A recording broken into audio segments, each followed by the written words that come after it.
Би маш тодорхой юм асуугаад байгаа энэ хоёр сайдаа. Та хариулт байхгүй, мэдэхгүй, хэдэн байгууллагатай гэрээ хийснээ мэдэхгүй, төсвийн хэдэн төгрөгийг тийшээ оруулснаа хэлж чадахгүй байгаа даа шүү дээ. Тэрийг л та хэлчихэл та. Асуулт ерөөсөө тэр л байгаа ш. Нэгт. Хоёр дахь нь бол хууль үйлчлдэг юм бол их шударгаар үйлчлэе гэж байгаа.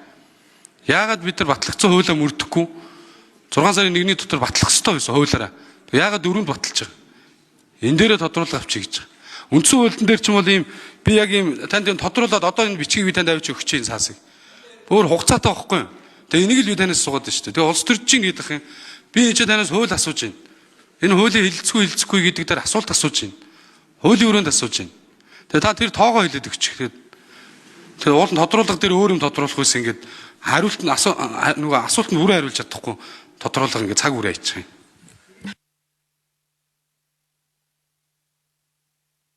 За энэ хоёрсад хариулъя.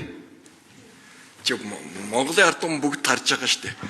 6 сарын 1 чинь сая хагас бүтэн сайдаар дамжаад даваа гарагч чинь 6 сарын 1 бүх нийтийн амралтын өдрөл таарчлаа шүү дээ.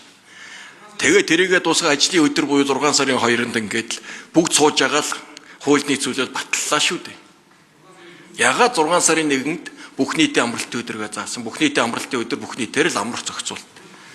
Ийм зохицуултууд байна шүү дээ. Иймэр битгий хөөцөлдөө наа чинь тийм яах.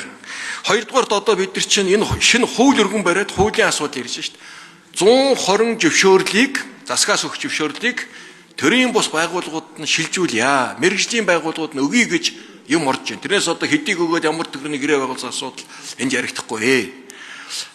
Хууль батлагдаад хэрэгжээд ирсний дараа жил бүгдээрээ дүгнцэх. За засгийн 120 зөвшөөрлөөс хэдийн шилжүүлж чадсан байна. Тэгээд бид нар тайлбарлаа шүү дээ. Ийм мэргэжлийн байгууллагууд хүлээж авч чадлаа.